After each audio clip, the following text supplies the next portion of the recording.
দীর্ঘস্থায়ী দুর্ভোগ থেকে এই জাতিকে মুক্ত করার জন্য এই সাময়িক জনদুর্ভোগ জাতি মেনে নেবেন বলে আমরা বিশ্বাস করি।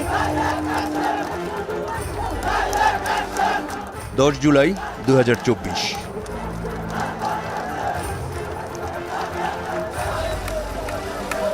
সকাল সন্ধ্যা শিক্ষার্থীদের বাংলা ব্লকেডের কারণে অচল হয়ে পড়ে সারা বাংলাদেশ।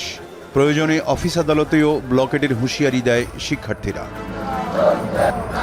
এই বাংলা ব্লকেও যদি সরকারের ঘুম না ভাঙে কিংবা প্রশাসনের টনক না নড়ে, সেক্ষেত্রে কিন্তু আমরা ঘেরাও কর্মসূচির দিকে যাব। ঢাকার বাইরে সড়ক ও রেলপথ অবরোধের কারণে ঢাকার সঙ্গে চট্টগ্রাম, পাবনা, জয়দেবপুর, রাজশাহী, রংপুর এবং আঞ্চলিকভাবে বরিশাল, কুয়াকাটা, কুষ্টিয়া, খুলনার যান চলাচল বন্ধ হয়ে যায়।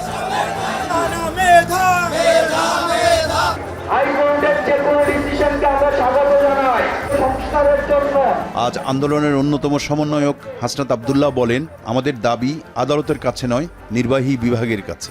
কোটার যৌক্তিক সংস্কার করে সংসদে আইন পাশ করতে হবে।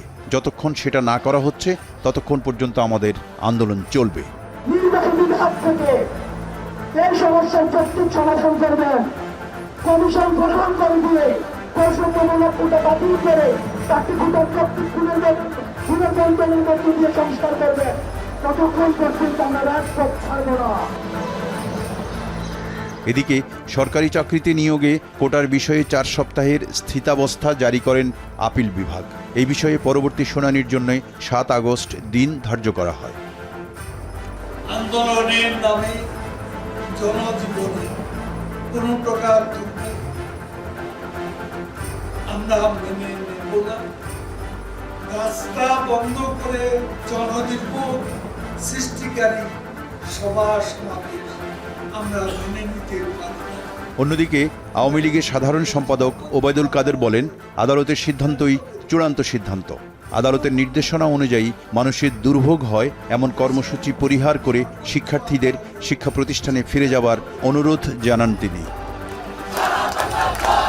সারা দেশে শিক্ষার্থীরা গুরুত্বপূর্ণ পয়েন্টগুলিতে ব্লকের কর্মসূচি সফলভাবে পালন করবে।